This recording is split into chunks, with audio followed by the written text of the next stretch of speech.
అందరికీ నమస్కారం అండి. మన తెలుగు కథలు యూట్యూబ్ ఛానల్కి స్వాగతం. ఈరోజు నేను మరొక పురాణ నీతితో మీ ముందుకొచ్చేసాను. ఇంకా కథలోకి వెళ్ళిపోదామా మరి? కథ పేరు అష్టావక్రుడు.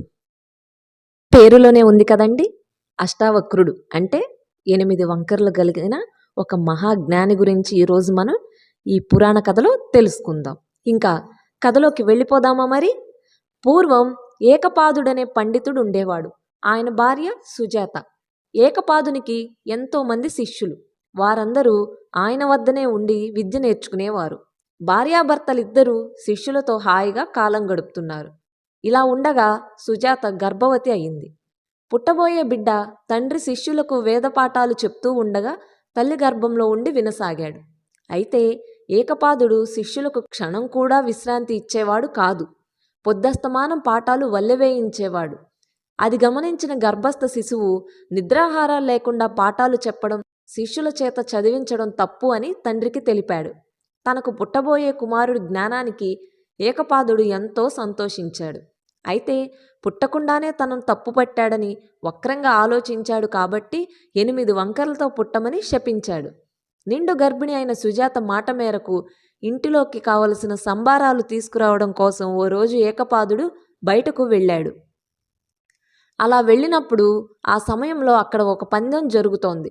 వరుణుని కుమారుడు వందితో వాదమాడి గెలిచిన వారికి అంతులేని సంపదలు ఇస్తారని, ఓడితే జలదిగ్బంధం కావాలన్నదే ఆ పందెం యొక్క సారాంశం. తన పాండిత్యం మీద నమ్మకంతో ఏకపాదుడు వందితో వాదించి ఓడిపోయాడు. దాంతో షరతు మేరకు జలాశయంలో ఉండిపోవలసి వచ్చింది. సుజాత నెలలు నిండాక ఒక కుమారుణ్ణి కన్నది.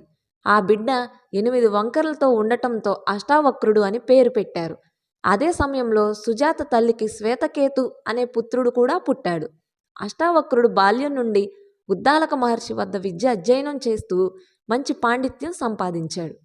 కొన్ని రోజులకు జలదిగ్బంధంలో ఉన్న తండ్రిని తీసుకురావాలని తల్లి ఆశీర్వాదంతో జనక మహారాజు ఆస్థానానికి వెళ్ళబోగా ద్వారపాలకులు ఇతన్ని వెళ్ళనివ్వలేదు. వారితో అనేక శాస్త్ర విషయాలు చెప్పగా చివరికి దారి ఇచ్చి పంపించారు. ఆయన జనక మహారాజు సమక్షంలో వందితో వాదించి గెలిచి తన శక్తి సామర్థ్యాలను నిరూపించుకున్నాడు.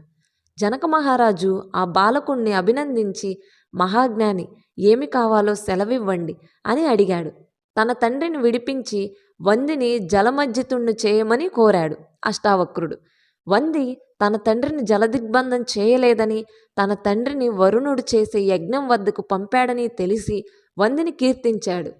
అష్టావక్రుని కీర్తి నలుదిశలా వ్యాపించింది. ఏకపాదుని అష్టావక్రుని జనక మహారాజు సత్కరించాడు. అద్వైత వేదాంత రహస్యాలను అష్టావక్రుని ద్వారా తెలుసుకుని అతని పితృభక్తికి ఎంతో సంతోషించాడు జనక మహారాజు. తండ్రి కూడా మెచ్చుకుని నదిలో స్నానం చేయించి కుమారుణ్ణి వంకర్లు పోయేటట్లు చేశాడు. అష్టావక్రుడు సుందరుడై ఇంటికి వచ్చి తల్లిదండ్రులకి సేవ చేస్తూ ఉండిపోయాడు. ఈ కథలో మనం గ్రహించవలసిన నీతి ఏమిటంటే, పాండిత్యం అనేది వయసును బట్టి రాదని, పిల్లలకు తల్లిదండ్రుల అనుగ్రహం ఆశీస్సులు మాత్రమే ఉండాలని, ఆగ్రహం కాదని తెలుసుకోవాల్సిందిగా ఈ కథ యొక్క సారాంశం. ఇంకా కథ సమాప్తం. మరిన్ని కథల కోసం మా తెలుగు కథలు యూట్యూబ్ ఛానల్ని లైక్ చేయండి, షేర్ చేయండి, సబ్స్క్రైబ్ చేసుకోండి.